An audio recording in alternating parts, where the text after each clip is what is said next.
och du måste frälsa så kan få ett evigt liv hem himlen samma med dig.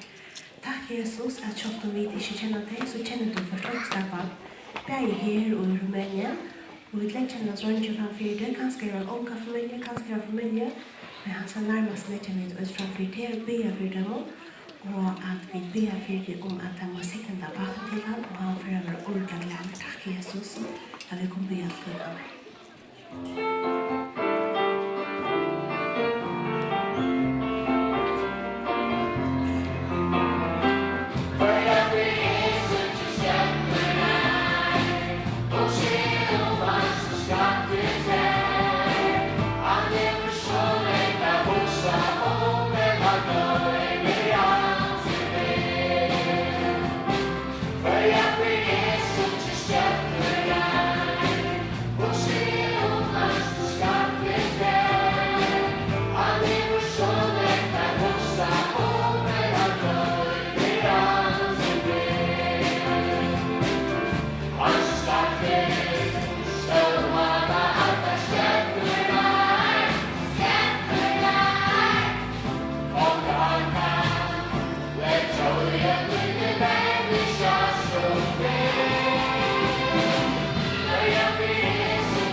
Amen.